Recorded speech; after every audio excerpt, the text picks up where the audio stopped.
Gloria, Deo Gratias. Selamat pagi para pembina dan rekan-rekan kader THS-THM dimanapun Anda berada. Hari ini, Selasa 29 September 2020, izinkan saya untuk menyampaikan refleksi leadership dari materi postcare kita yang berjudul Jangan Pernah Bekerja Sendirian. Tetapi Paulus memilih Silas dan sesudah diserahkan oleh saudara-saudara itu kepada kasih karunia Tuhan, berangkatlah ia mengelilingi Syria dan Kilikia sambil meneguhkan jemaat-jemaat di situ.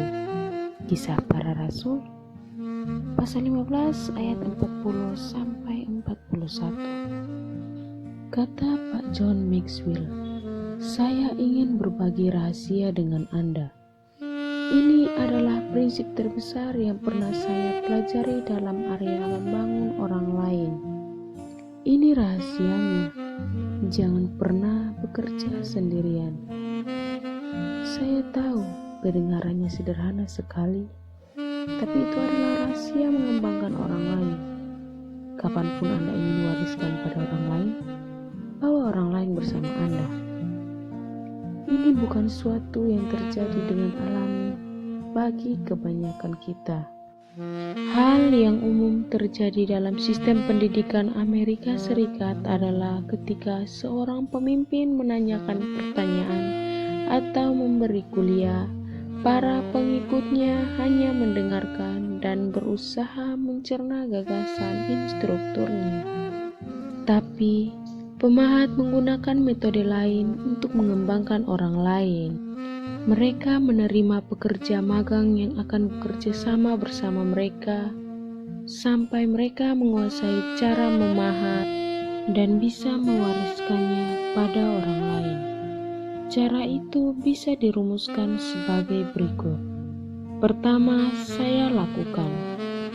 Yang kedua, saya lakukan dan kamu perhatikan. Yang ketiga, kamu lakukan dan saya lihat. Dan keempat, kamu lakukan.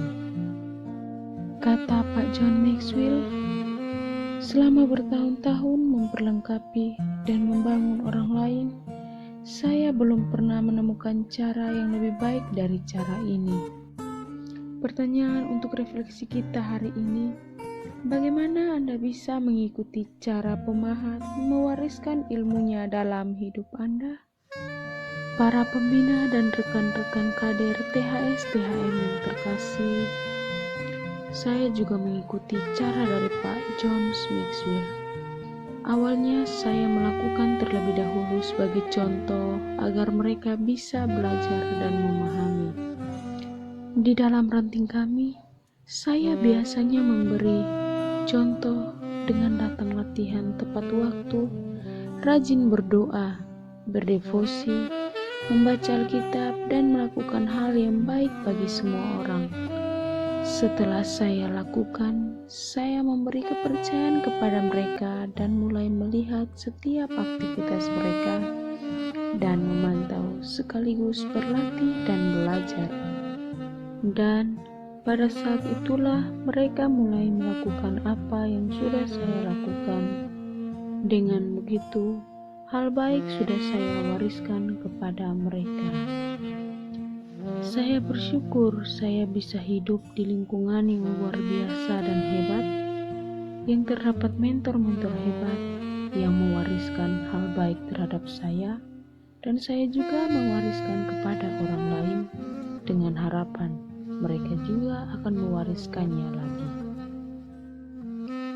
Para pembina dan rekan-rekan kader yang terkasih, demikianlah refleksi singkat saya tentang jangan pernah bekerja sendirian.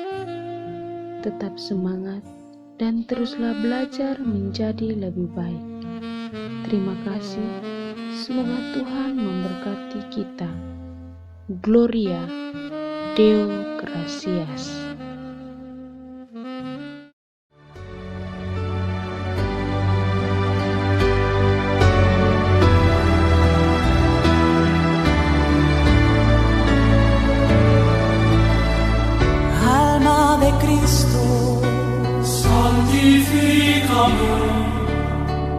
Cuerpo de Cristo, sálvame. Sangre de Cristo,